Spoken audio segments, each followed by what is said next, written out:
नमस्कार दोस्तों, welcome to value addition. दोस्तों, वैल्यूडेशन के आज के एपिसोड में फिर से एक बार हायर पेंशन के ऊपर डिस्कशन लेकर आया हूं और आज मैं आया हूं आपके सामने कुछ सवाल लेकर, कुछ ऐसे सवाल जिनका आंसर अभी तक ईपीएफओ ने दे दिया होना चाहिए था, लेकिन अभी भी उन्होंने आंसर्स नहीं दिए और इसीलिए जनता उनसे जवाब मांगती है। दोस्तों, हायर ईपीएस को लेकर एम्प्लॉइज के बीच में कंफ्यूजन का माहौल बन गया है, जहां पर लोगों को समझ ही नहीं आ रहा है कि उनकी पेंशन कैलकुलेट होगी कैसे, उनको जो पैसा ईपीएफओ को वापस करना है वो दिया कैसे जाएगा, और उनको जॉइंट ऑप्शन फॉर्म भरते वक्त जो भी प्रूफ्स मांगे जा रहे हैं वो प्रूफ्स उनको सबमिट कैसे करने हैं। इन सब चीजों को लेके एक बहुत बड़ा कंफ्यूजन यहां पर क्रिएट हो चुका है और ईपीएफओ अभी तक कुछ भी ऑप्शंस लेकर लोगों के सामने नहीं आया है, कुछ भी जवाब लेकर लोगों के सामने नहीं आया है और इस चुप्पी की वजह से जनता उनसे जवाब चाहती है। दोस्तों, यहां सबसे पहला सवाल जो बनता है वो सवाल है कि पेंशन कैलकुलेट कैसे की जाएगी और जो भी अमाउंट ईपीएफओ को हमको रिफंड करना है वो रिफंड कैसे किया जाएगा, उसका मैकेनिज्म कैसे होगा। दोस्तों, आप सबको पता होगा कि एग्जिस्टिंग लेवल पे जो पेंशन कैलकुलेट की जाती है वो सीलिंग पे कैलकुलेट की जाती है। 2014 में 15,000 रुपए की सीलिंग गवर्नमेंट ने लगाई थी और उस सीलिंग के हिसाब से ही पेंशन का कैलकुलेशन होता था और इस सीलिंग के माध्यम से जो मैक्सिमम पेंशन बनती थी वो बनती थी 7,500 की। दोस्तों, यहां पर पेंशन का फॉर्मूला यह है कि जब भी आपकी पेंशन शुरू होने वाली है वहां से पिछले 60 महीने का जो बेसिक प्लस जी होगा उसका एवरेज निकाला जाएगा, उसको मल्टीप्लाई किया जाएगा आपके number of years of service से और उसको 70 से डिवाइड किया जाएगा, तो जो भी अमाउंट निकलेगा वो अमाउंट होगी आपकी पेंशन।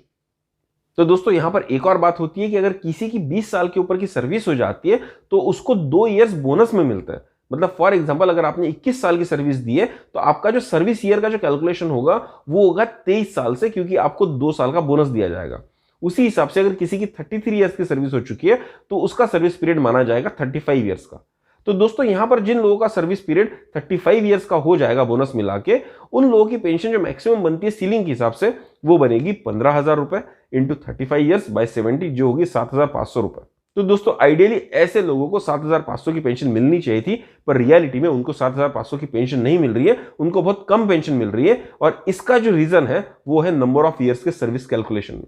दोस्तों, पेंशन जो कैलकुलेट की जाती है 3 स्लॉट्स में कैलकुलेट की जाती है। पहला स्लॉट होता है 1995 से 2006 का स्लॉट, दूसरा स्लॉट होता है 2006 से 2014 का स्लॉट और तीसरा स्लॉट होता है 2014 से लेकर आगे का स्लॉट। दोस्तों, यहां पर ये 3 स्लॉट इसलिए क्योंकि तीनों स्लॉट्स में सीलिंग जो थी वो अलग अलग तरह की थी। जो पहला स्लॉट था 1995 से 2006 का, वहां पर सीलिंग थी 5,000 रुपए की। जो दूसरा स्लॉट था 2006 से 2014 का, वहां पर जो बेसिक प्लस जीए की सीलिंग थी वो थी 6,500 की और जो तीसरा स्लॉट है 2014 के बाद का, वहां पर सीलिंग थी 15,000 रुपए की। तो दोस्तों, समझ लीजिए कोई आदमी 1995 के पहले ज्वाइन कर चुका है और 2016 या 2017 में रिटायर हो चुका है,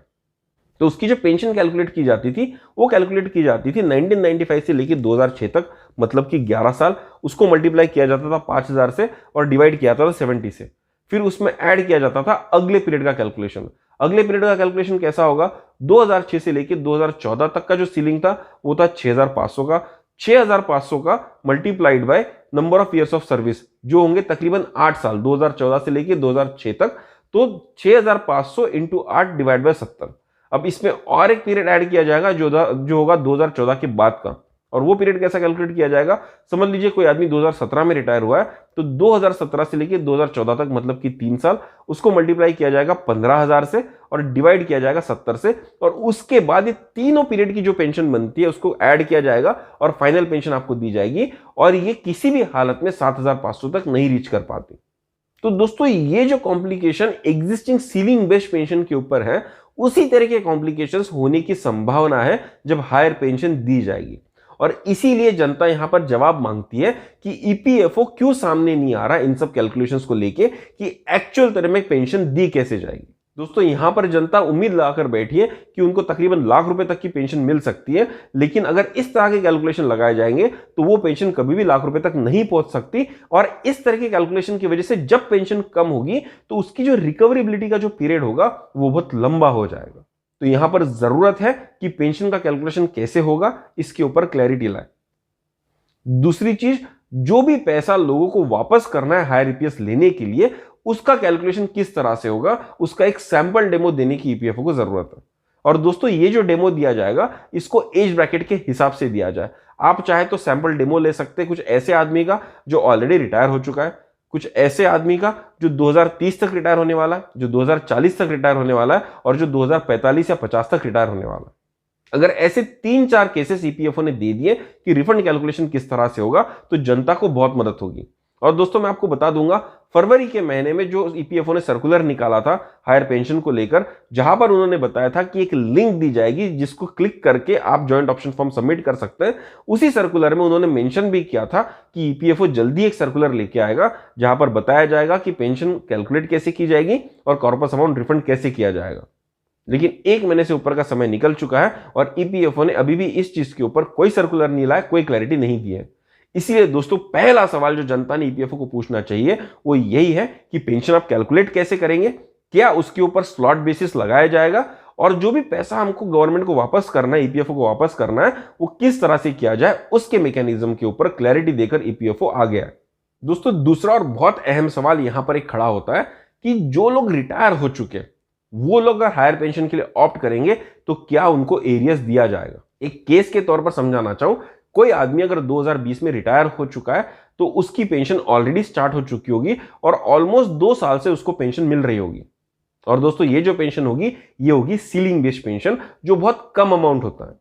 लेकिन ऐसा आदमी अगर हायर ईपीएस के लिए जाता है तो उसकी उम्मीद होगी कि भाई जो भी पैसा मैं गवर्नमेंट को वापस करूंगा पीएफ कॉर्पस के हिसाब से, वो हिसाब से उसकी पेंशन भी जो है 2020 से हायर पेंशन के तौर पर उसको मिले।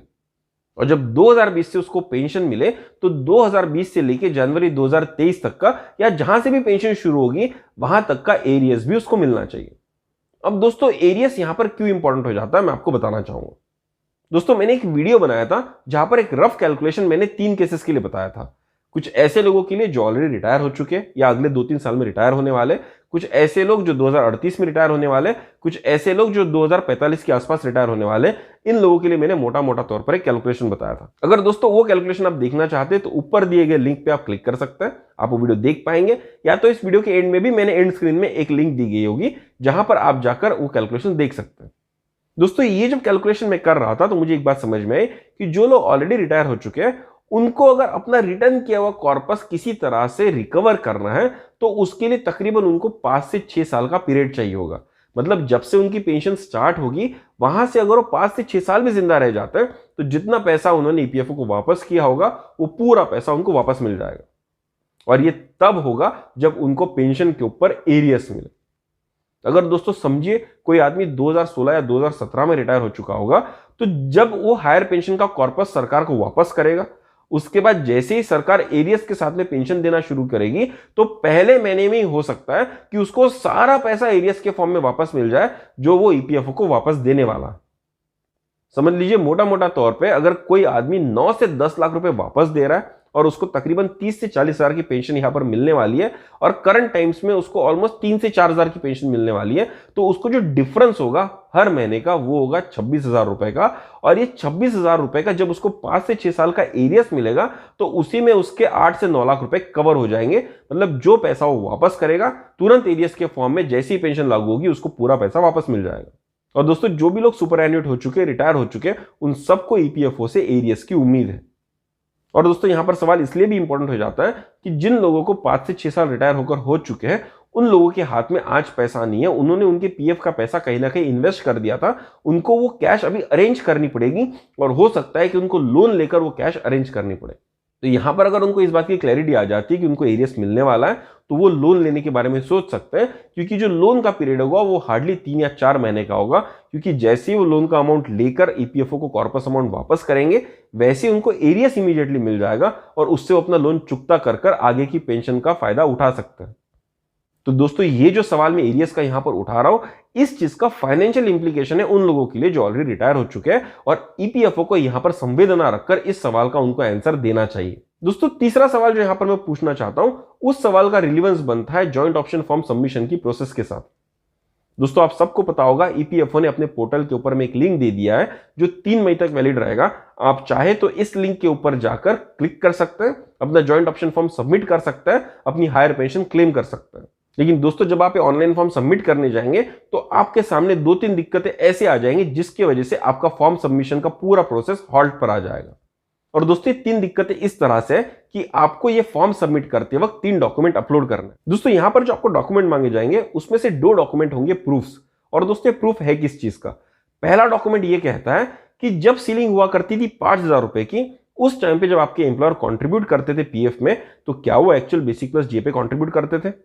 जो दूसरा प्रूफ आपसे मांगा जाएगा वो यही होगा कि जब सीलिंग बढ़ाकर 6,500 की गई, क्या उस समय पर भी आपके एम्प्लॉयर जब पीएफ में कंट्रीब्यूट करते थे तो क्या वो एक्चुअल बेसिक प्लस जीए पर करते थे?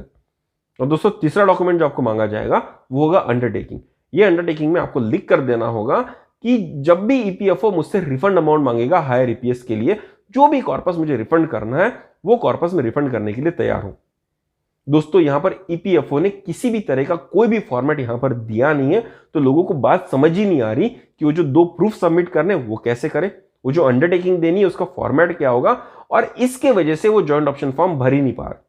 दोस्तों सुप्रीम कोर्ट के जजमेंट के बाद में लोगों की उम्मीदें बढ़ गई और लाखों लोग हायर पेंशन के एलिजिबल हो चुके हैं और वो फॉर्म भरना भी चाहते हैं, लेकिन लोग जब फॉर्म भरने जाते हैं तो रुक जाते हैं क्योंकि उनके पास वो फॉर्मेट्स नहीं है जिसके तहत वो प्रूफ सबमिट कर सके ईपीएफओ को। तो दोस्तों यहां पर ईपीएफओ को आगे आने की जरूरत है और लोगों को बताने की जरूरत है कि आप इस फॉर्मेट में वो प्रूफ सबमिट कर सकते हैं, और जब आप इस फॉर्मेट में प्रूफ सबमिट करेंगे तभी उन प्रूफ्स को वैलिड माना जाएगा। दोस्तों online joint option form submit करने की जिस लिंक की बात हम कर रहे हैं, उस लिंक को ईपीएफओ के पोर्टल पे आके भी 1 महीने से ऊपर हो चुका है, लेकिन अभी भी ईपीएफओ ने कुछ भी क्लैरिफिकेशन नहीं दिया है और यहां पर ईपीएफओ का इंटेंशन क्वेश्चनेबल बन जाता है। दोस्तों यहां पर एक सवाल ईपीएफओ के इंटेंशन पर भी बन जाता है कि क्या ईपीएफओ ने जानबूझकर ऑनलाइन फॉर्म भरने की प्रोसेस को इतना कठिन कर दिया है कि लोग आसानी से फॉर्म भर ही ना पाए और किसी ना किसी तरह से उनका वो टाइम लिमिट खत्म हो जाए जहां पर उनको फॉर्म सबमिट करके देना था।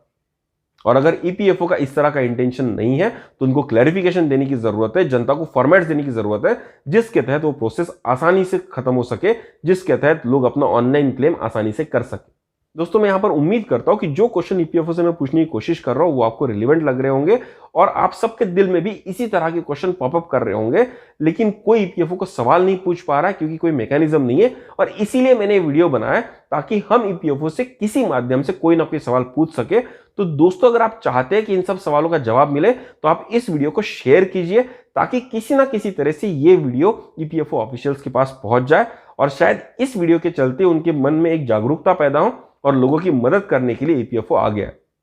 दोस्तों यहां चौथा क्वेश्चन जो मैं पूछने जा रहा हूं, यह सवाल फिर से रिलेवेंट हो जाता है जॉइंट ऑप्शन फॉर्म को लेकर। दोस्तों जब आप ईपीएफओ के पोर्टल पर जाकर जॉइंट ऑप्शन फॉर्म भरने की कोशिश करेंगे तो एंड में आपको पता चलेगा कि कुछ सेट ऑफ कंडीशंस दी गई है जिसके ऊपर आपका एग्रीमेंट ईपीएफओ चाहता है। वो चाहता है कि नीचे दिए गए टिक बॉक्स के ऊपर में आप क्लिक करें और सारी कंडीशंस को एक साथ मान लें। दोस्तों यहां पर मैं फिर से एक बार बताना चाहूंगा, ईपीएफओ ने इंडिविजुअल कंडीशंस के ऊपर आपका कंसेंट नहीं मांगा है, उन्होंने एक साथ सारी कंडीशंस के ऊपर आपका कंसेंट मांगा है। और दोस्तों इन कंडीशंस में एक ऐसी कंडीशन है जो बहुत खतरनाक है, जो कहती है कि सेंट्रल गवर्नमेंट या ईपीएफओ चाहे तो फ्यूचर में जाकर इस स्कीम को अमेंड कर सकती है और इस स्कीम को अमेंड करने के लिए आपका एग्रीमेंट आपसे मांगा जा रहा है। तो दोस्तों जैसे ही आप उस टिक बॉक्स को टिक करके सबमिट कर देंगे तो आप अपना एग्रीमेंट दे देंगे इस बात के ऊपर में कि सेंट्रल गवर्नमेंट चाहे तो फ्यूचर में स्कीम को अमेंड कर दे और वो बात मुझे मंजूर होगी।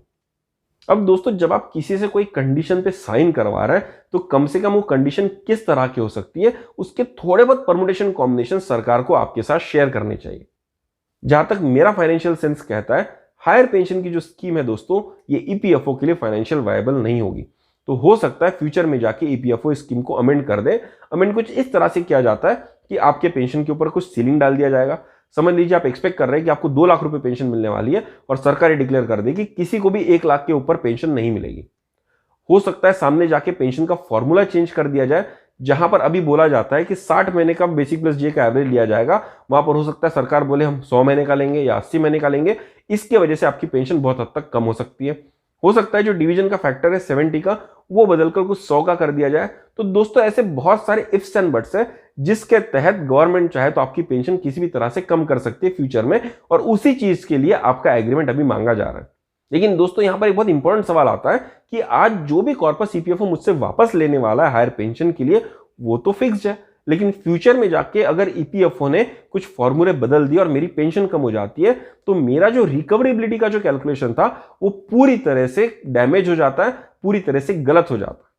दोस्तों आज की मौजूदा स्थिति में और मौजूदा फाइनेंशियल अंडरस्टैंडिंग में जब हम कैलकुलेशन करते हैं तो हमको मोटे मोटे तौर पर यह बात पता चलती है कि जो भी लोग ऑलरेडी रिटायर हो चुके हैं या अगले 2-3 साल में रिटायर होने वाले हैं, उनको अपना पूरा रिफंड किया हुआ कॉर्पस अगर वापस लेना होगा तो सिर्फ और सिर्फ 5 से 6 साल तक उनको पेंशन लेनी होगी। अगर वो 5 से 6 साल तक जिंदा रह जाते, पेंशन ले लेते हैं, तो उनका पूरा पैसा रिफंड हो जाएगा। उसी तरह से जो लोग 2038 के आसपास रिटायर होने वाले, आगे या पीछे, उन लोगों को 6 से 7 साल जिंदा रहना है, उसके बाद उनका पूरा पैसा रिकवर हो जाएगा। और जो लोग 2045 के आसपास रिटायर होने वाले हैं, उनको तकरीबन 9 से 10 साल जिंदा रहना होगा, उनका पूरा कॉर्पस रिफंड हो जाएगा। अब दोस्तों सोचिए कि भविष्य में जाके अगर ईपीएफओ ने स्कीम को अमेंड कर दिया और आपकी पेंशन वैल्यू किसी भी तरह से अगर कम हो जाती है, तो आपका जो रिकवर करने का जो पीरियड है वो बहुत हद तक बढ़ जाएगा। हो सकता है कि उसकी रिकवरेबिलिटी पॉसिबल ही ना हो। तो दोस्तों जो आदमी 2045 में रिटायर होने वाला है, जिसको बहुत लॉन्ग टर्म तक बहुत सारा पैसा ईपीएफओ को देना है, उसको डिसीजन बनाने के लिए कुछ तो बेसिस होना चाहिए, उसको कुछ तो क्लैरिटी होनी चाहिए कि किस तरह से पीएफ को या ईपीएस को मॉडिफाई किया जा सकता है, किस तरह से उसकी पेंशन मॉडिफाई हो सकती है और किस तरह से उसके कैलकुलेशन अफेक्ट हो सकते हैं। तो कुछ कैलकुलेशन ईपीएफ को यहां पर देने की जरूरत है।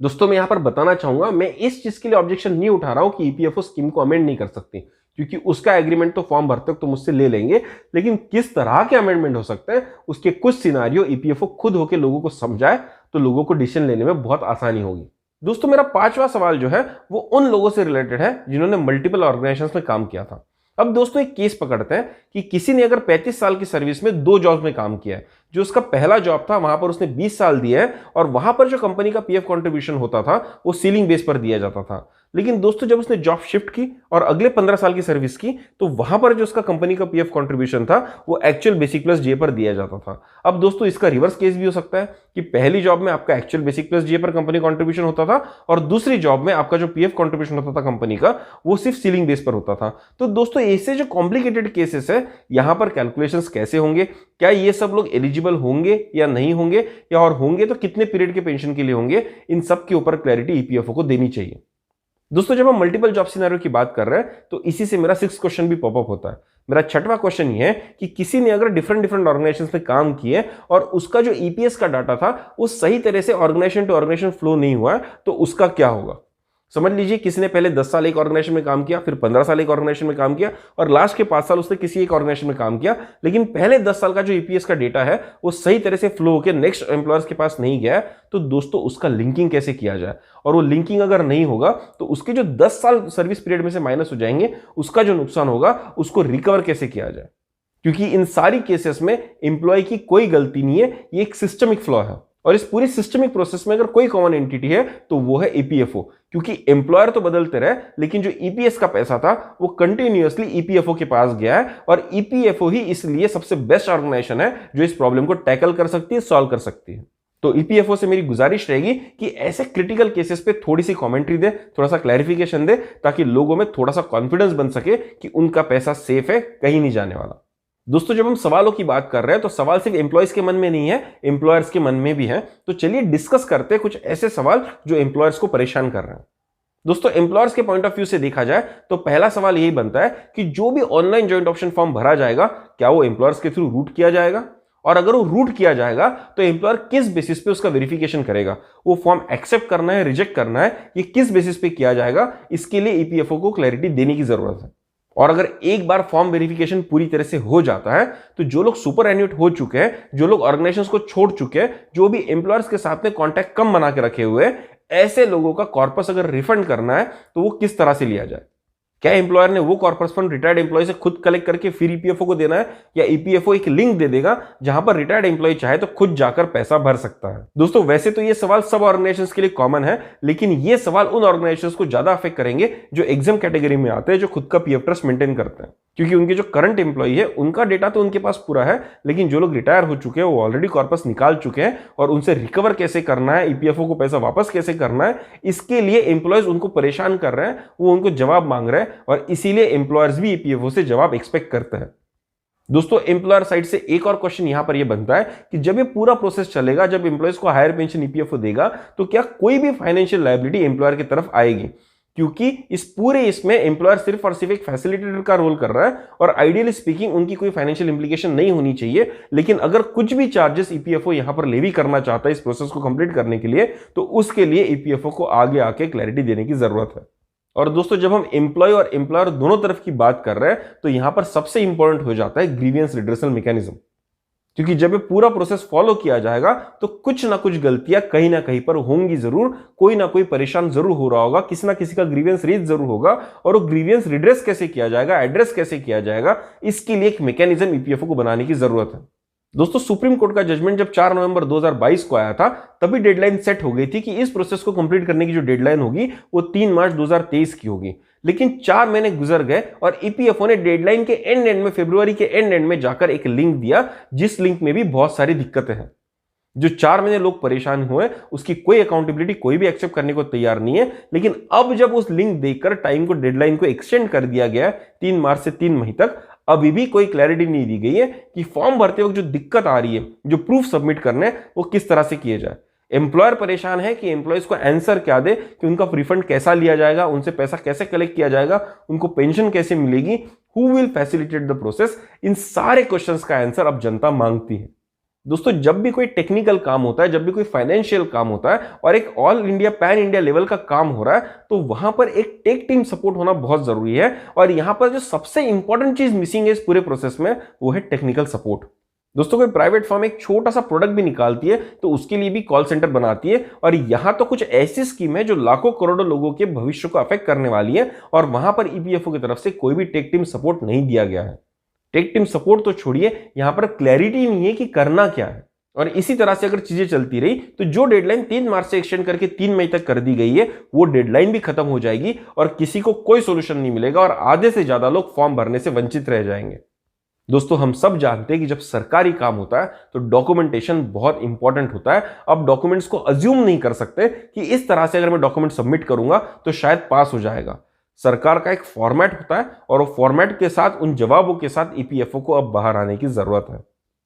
मैं ईपीएफओ ऑफिशियल से गुजारिश करता हूं कि आप जनता की परेशानी को समझे, जल्दी जल्दी डिसीजन मेकिंग ले और कुछ सॉल्यूशन लेके जनता के सामने आए, ताकि एक क्लैरिटी का सिनारियो बन सके और लोगों में कॉन्फिडेंस डेवलप हो सके। और दोस्तों, जब इतने बड़े लेवल पे इतनी इंपॉर्टेंट स्कीम का इस देश में काम होने वाला है, तो ईपीएफओ से जवाब की उम्मीद करते हुए बैठा रहना कोई समझदारी नहीं होगी। हमको भी ईपीएफओ से सही सवाल पूछने पड़ेंगे ताकि वो भी सही आंसर हमको दे सके। और दोस्तों, बस इसी उम्मीद से मैंने वीडियो बनाया था कि किसी तरह से तो जनता के दिल के जो सवाल है, एम्प्लॉयर्स के दिल के जो सवाल है, वो ईपीएफओ तक पहुंच सके और ईपीएफओ उसके ऊपर कोशिश करके क्लैरिफिकेशन के साथ बाहर आए, ताकि सबकी जिंदगी आसान हो सके। दोस्तों, आप सबसे मेरी गुजारिश है कि इस वीडियो को आप ज्यादा से ज्यादा लोगों तक शेयर करें, ताकि किसी तरह से तो ये वीडियो ईपीएफओ ऑफिशियल्स के पास पहुंचे, उनको पता चले कि लोग किस तरह से परेशान हो रहे हैं, और शायद इस वीडियो को देखने के बाद में ईपीएफओ कुछ क्लैरिफिकेशन के साथ बाहर आएगी, जिससे हर आदमी की जिंदगी आसान हो सकती है। दोस्तों, अगर आपके दिल में कोई और सवाल है जो इस वीडियो में मैंने शायद एड्रेस नहीं किए, तो आप कमेंट बॉक्स में कमेंट कर मुझे जरूर बता सकते हैं। दोस्तों, मैं जानता हूं कि लोग बहुत सारे प्रॉब्लम फेस कर रहे हैं अपने यूएएन को पीएफ से लिंक करने के लिए, अपने यूएएन को आधार से लिंक करने के लिए, और ऐसी बहुत सारी छोटी छोटी टेक्निकल प्रॉब्लम से जिसके वजह से अभी तक वो जॉइंट ऑप्शन फॉर्म को देख तक नहीं पाए, और ईपीएफओ को सामने आने की सच में जरूरत है, ताकि एक लोगों को टेक्निकल सपोर्ट दिया जा सके। छोटे छोटे टेक्निकल चीजों की वजह से लोगों की पेंशन अफेक्ट ना हो। तो दोस्तों, इसी उम्मीद के साथ कि लोगों के दिल के जो सवाल है मैं सही तरह से ईपीएफओ के सामने रख सका हूं, और ईपीएफओ जल्दी ही क्लैरिफिकेशन के साथ लोगों के सामने आएगा, मैं आज आप सबसे विदा लेता हूं। अगर दोस्तों आपको हमारा कंटेंट पसंद आ रहा है तो जरूर शेयर कीजिए अपने दोस्तों के साथ, अपने परिवारजनों के साथ, ताकि उनके जिंदगी में भी एक छोटा सा वैल्यूडेशन हो सके। अगर दोस्तों आपको हमारा कंटेंट सच में अच्छा लग रहा है तो हमको कमेंट बॉक्स में कमेंट करके जरूर बताइएगा, ताकि हमको एक फीडबैक मिल सके कि हमको किस तरह का कंटेंट बनाने की जरूरत है। तो आइए दोस्तों, जल्दी मिलेंगे एक नए कंटेंट के साथ, एक नए डिस्कशन के साथ। तब तक के लिए सब्सक्राइब कीजिए हमारा चैनल वैल्यू एडिशन। धन्यवाद।